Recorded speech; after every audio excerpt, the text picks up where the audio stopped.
And there's 4 things that this man does in order to supplant the ministry, in order to supplant the work that John's members were trying to do. Verse 10, for this reason, if I come, I will call attention to his deeds, which he does. First, unjustly accusing us with wicked words. Foolish talk is literally how that's translated, or malicious gossip, right? Unjust accusing, malicious gossip, unfounded claims. You could translate it illogical accusations. It's interesting. Literally, it's gossip maliciously. This man was gossiping maliciously, which I think is fascinating because that actually infers that there is gossip that's not malicious, right? There's just normal gossip, and then there's malicious gossip, right? They're both wrong in the Bible, by the way.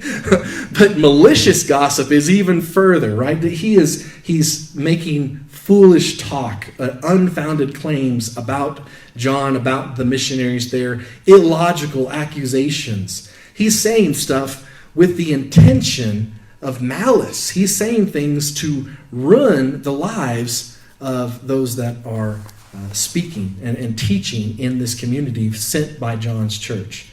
And that's the first thing that he does in order to supplant. And this happens in churches where people begin by just spreading rumors or by just talking badly or just gossiping about leaders, about other churches, right? This happens all the time. This is how you supplant the ministry of the gospel.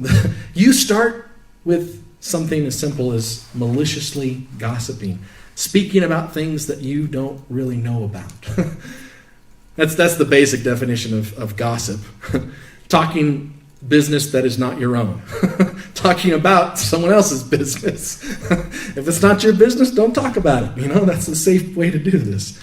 The first thing that this man did to supplant the mission and the ministry of John's church was foolish speak, illogical accusations, malicious gossip. With wicked words. That phrase, wicked words, in the Greek is morally and socially worthless words. Right? That's the wicked. Right? It's worthless. Right? It's just talking for the sake of talking. It's worthless, not just morally speaking. It doesn't build. It doesn't edify. It doesn't do any good at all. But it doesn't help.